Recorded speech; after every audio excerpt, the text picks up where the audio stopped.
নমস্কাৰ, মই মজিদ। বন্ধুসকল, পলকতে চাওক আজি 9টা গুৰুত্বপূৰ্ণ খবৰ। প্ৰথমটো খবৰ, প্ৰধানমন্ত্ৰী মোদীৰ বিৰুদ্ধে গুৰুতৰ অভিযোগ। 18 এপ্ৰিলত প্ৰধানমন্ত্ৰী মোদীয়ে ৰাষ্ট্ৰীয় সম্বোধনৰ জৰিয়তে আদৰ্শ আচৰণবিধিৰ গুৰুতৰ উলংঘা কৰাৰ অভিযোগ। এই সন্দৰ্ভত নিৰ্বাচন আয়োগক অভিযোগ 700ৰো অধিক ব্যক্তিৰ। অভিযোগ দাখিল কৰা সকলৰ ভিতৰত আছে প্ৰাক্তন IAS বিষয়া, প্ৰাক্তন IFS বিষয়া, প্ৰাক্তন আমোলা অধ্যাপক, লেখক, সমাজকৰ্মী আদি। পৰৱৰ্তী খবৰ, সাৱধান ৰাজ্যবাসী। আগন্তুক এসপ্তাহলৈকে ৰাজ্যত হ'ব মুখলধাৰ বৰষুণ। ৰাজ্যৰ অধিকাংশ জিলাতে বতৰ বিজ্ঞান কেন্দ্ৰৰ য়েলো এলাৰ্ট জাৰি। আৰু বিগত 22 বছৰৰ পিছত গুৱাহাটীত 100 মিলিমিটাৰ পৰ্যন্ত বৰষুণ হৈছে। বিগত 22 বছৰৰ ৰেকৰ্ড ভংগ কৰিছে এইবাৰৰ বৰষুণে। ৰাজ্যত অহা এসপ্তাহলৈকে ধাৰাসাৰ বতাহ বৰষুণৰ আগজাননী। ৰাজ্যৰ অধিকাংশ জিলাতে বতৰ বিজ্ঞান কেন্দ্ৰৰ য়েলো এলাৰ্ট জাৰি। গুৱাহাটীতো অনাগত কেইবাদিনলৈ বৰষুণৰ পূৰ্ণ সম্ভাৱনা আছে। আৰু বিগত 22 বছৰৰ পিছত গুৱাহাটীত 100 মিলিমিটাৰৰ অধিক মাত্ৰাত বৰষুণ হৈছে। সচৰাচৰ এপ্ৰিলত 50 মিলিমিটাৰ বৰষুণৰ বিপৰীতে এইবাৰ 100 মিলিমিটাৰ বৰষুণ হৈছে। দেওবাৰৰ পুৱাৰ পৰা সোমবাৰৰ পুৱালৈকে গুৱাহাটীত বৰষুণে নতুন অভিলেখ গঢ়িছে। গুৱাহাটীকে ধৰি ৰাজ্যৰ প্ৰান্তে প্ৰান্তে বতাহ বৰষুণৰ আগলি বতৰা বতৰ বিজ্ঞান কেন্দ্ৰৰ। বিশেষকৈ উজনি অসমৰ কিছু কিছু ঠাইত প্ৰবল বৰষুণৰ সম্ভাৱনা আছে। বৰষুণৰ লগতে এই সময়ছোৱাত প্ৰতি ঘণ্টাত 40ৰ পৰা 50 কিলোমিটাৰ বেগত বলিব বতাহ। আৰু ৰাজ্যত অহা এসপ্তাহলৈকে ধাৰাসাৰ বতাহ বৰষুণৰ আগজাননী বতৰ বিজ্ঞান কেন্দ্ৰৰ। পৰৱৰ্তী খবৰ, পুনৰ অসমৰ মুখ্যমন্ত্ৰী হ'ব হিমন্ত বিশ্ব শৰ্মা। 4 মেলৈকে বিৰোধীয়ে চৰকাৰ কৰাৰ নামত যিমান পাৰে দান বৰঙণি লৈ লওক। বিৰোধীৰ ডিনাৰ পাৰ্টিৰ পিছতে এই মন্তব্য জ্যেষ্ঠ অগপ নেতা অতুল বৰাৰ। পুনৰ হিমন্ত বিশ্ব শৰ্মাই হ'ব অসমৰ মুখ্যমন্ত্ৰী। 100% এইবাৰ বিজেপিৰ চৰকাৰ হ'ব অসমত। চৰকাৰ গঠনৰ নামত বিৰোধীৰ লম্ফজম্প সকলো ফুটুকাৰ ফেন হৈ পৰিব। এইবাৰ অসমৰ জনসাধাৰণে বিৰোধীক নস্যাৎ কৰিছে। জনতাই NDAক ভোটদান কৰিছে, এই কথা বিৰোধীয়ে জানে। সেইকাৰণে এতিয়া EVMৰ নাম লৈছে। পিছত ক'ব যে EVM টেম্পাৰিং কৰিলে, ইটো কৰিলে, সিটো কৰিলে বুলি। সময়ত বিৰোধীৰ ভূমিকা পালন নকৰে, কিন্তু নিৰ্বাচনৰ সময়ত লম্ফজম্ফ কৰে। 4 মেলৈকে বিৰোধীয়ে চৰকাৰ কৰাৰ নামত যিমান পাৰে দান বৰঙণি লৈ লওক। ফলাফলৰ পূৰ্বে বিৰোধীৰ ডিনাৰ পাৰ্টিক লৈ তীব্ৰ কটাক্ষ অগপ নেতা অতুল বৰাৰ। অতুল বৰাই এই মন্তব্য কৰে। দৰ্শকসকল, আৰু বহুতো গুৰুত্বপূৰ্ণ খবৰ আছে। তাৰ আগতে আপোনাক জনাওঁ যে যদি আপুনি এতিয়ালৈকে এইটো ভিডিঅ'ত লাইক কৰা নাই তেন্তে এতিয়াই ভিডিঅ'টোত লাইক কৰি দিয়ক। আৰু এনেকুৱা ধৰণৰ ভিডিঅ'সমূহ নিতৌ চাবলৈ চেনেলটো ছাবস্ক্ৰাইব কৰি কাষত থকা বেল আইকনটো প্ৰেছ কৰি ৰাখক। পৰৱৰ্তী খবৰ, AI ভিডিঅ' প্ৰস্তুত কৰা চাইবাৰ অপৰাধীক আটক ক্ৰাইম ব্ৰাঞ্চৰ চাইবাৰ চেলৰ। মৰ্মিতা মিত্ৰ আৰু সঞ্জীৱ নাৰায়ণৰ বিতৰ্কিত ভিডিঅ' প্ৰস্তুত কৰা কালপ্ৰিত মাধৱক গ্ৰেপ্তাৰ ক্ৰাইম ব্ৰাঞ্চৰ চাইবাৰ চেলৰ। AI ভিডিঅ' প্ৰস্তুত কৰা চাইবাৰ অপৰাধীক আটক ক্ৰাইম ব্ৰাঞ্চ চাইবাৰ চেলৰ। AI ভিডিঅ' প্ৰস্তুত কৰি ভাইৰেল কৰা দুৰ্বৃত্তটোৰ নাম মাধৱ বৰ্মন। ধৃত মাধৱ বৰ্মনৰ ঘৰ গুৱাহাটীৰ বিৰুবাৰীত। সঞ্জীৱ নাৰায়ণৰ এজাহাৰৰ ভিত্তিত আটক কৰা হৈছে মাধৱ বৰ্মনক। ইয়াৰ জৰিয়তে সঞ্জীৱ নাৰায়ণ আৰু মৰ্মিতা মিত্ৰৰ অশ্লীল ভিডিঅ' প্ৰস্তুত কৰিছিল এই যুৱকজনে। ভিডিঅ'টো এটা ফেচবুক পেজত মাধৱে আপলোড কৰিছিল আৰু ইয়াৰ পাছতে ক্ৰাইম ব্ৰাঞ্চৰ কাষ চাপিছিল সঞ্জীৱ নাৰায়ণ। সম্প্ৰতি পাণবজাৰ ক্ৰাইম ব্ৰাঞ্চত ৰখা হৈছে ধৃত মাধৱক।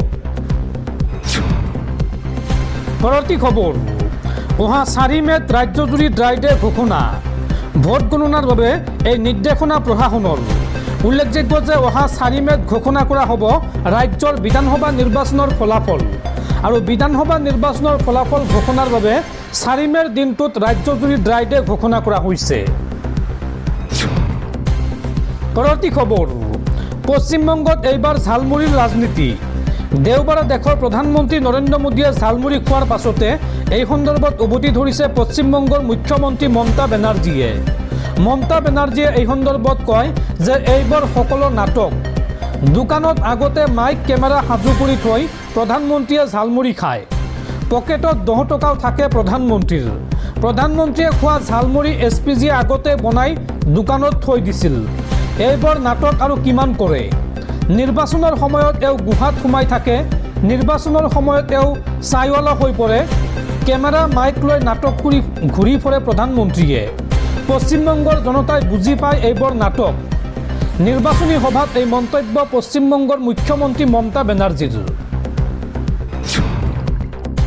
পৰৱৰ্তী খবৰ, মধ্যপ্ৰাচ্যৰ যুদ্ধক লৈ ডাঙৰ খবৰ। এইবাৰ আমেৰিকাৰ কেইবাখনো জাহাজত ভয়ংকৰ আক্ৰমণ ইৰাণৰ। ওমান উপসাগৰত আক্ৰমণ কৰি পুতক তুলিলে ইৰাণে। ইৰাণৰ শক্তি দেখি পিছ হুহুকিল আমেৰিকাৰ সেনা। আমেৰিকাৰ কেইবাখনো জাহাজত ভয়ংকৰ আক্ৰমণ ইৰাণৰ। ওমান উপসাগৰত আমেৰিকাৰ ওপৰত পুতক তুলিলে ইৰাণে। ইৰাণৰ শক্তি দেখি পিছ হুহুকিল আমেৰিকাৰ সেনা।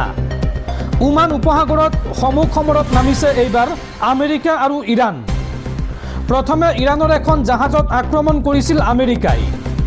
ইৰাণৰ এখন জাহাজ কব্জা কৰি লোৱা বুলি দাবী কৰিছে ট্ৰাম্পে। আৰু আমেৰিকাৰ আক্ৰমণৰ পিছতে প্ৰত্যাক্ৰমণ আৰম্ভ কৰিছে ইৰাণে।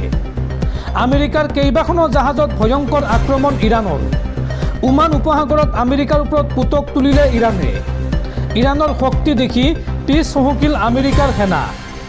ওমান উপসাগৰত সমুখ সমৰত নামিছে আমেৰিকা আৰু ইৰাণ। পৰৱৰ্তী খবৰ, দেশত পুনৰ ভয়ংকৰ বিমান দুৰ্ঘটনা। ছত্তীশগড়ৰ পাহাৰৰ ঘন জংঘলত ভস্মীভূত হ'ল এখন প্ৰাইভেট জেট। বিমানখনত কিমান লোক আছিল এতিয়াও অজ্ঞাত। ঘটনা সন্দৰ্ভত তদন্ত আৰম্ভ আৰক্ষীৰ।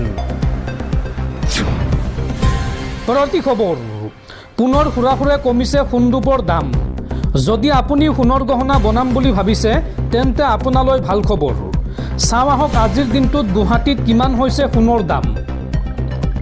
বিয়াৰ বতৰত বৃদ্ধি পাইছে সোণৰ চাহিদা, কিন্তু সোণৰ বৰ্ধিত দামৰ বাবে সোণ ক্ৰয় কৰাটো সহজসাধ্য নহয়। দিনক দিনে বৃদ্ধি পোৱা সোণৰ দাম এতিয়া মধ্যবিত্ত লোকৰ বাবে হৈ পৰিছে চিন্তাৰ কাৰণ। সোণ ক্ৰয় কৰাৰ পূৰ্বে আপুনি সোণৰ দাম জানি লোৱাটো খুবেই প্ৰয়োজনীয়, কাৰণ প্ৰতিদিনে সোণৰ দামৰ পৰিৱৰ্তন হয়। যদিহে দাম নজনাকৈ সোণ ক্ৰয় কৰিবলৈ যায় তেন্তে আপুনি সমস্যাত পৰিব পাৰে। মন কৰিবলগীয়া যে বিভিন্ন কাৰণত প্ৰতিদিনে সোণৰ দামৰ পৰিৱৰ্তন হৈ থাকে। কেতিয়াবা যদি দাম হ্ৰাস পায়, কেতিয়াবা আকৌ বৃদ্ধি পায়। সোণৰ দাম উত্থান পতনৰ মাজতে আপুনি ল'ব লাগিব সিদ্ধান্ত। আজি গুৱাহাটীৰ বজাৰত প্ৰতি 10 গ্ৰাম সোণৰ দাম কিমান হৈছে চাওঁ আহক।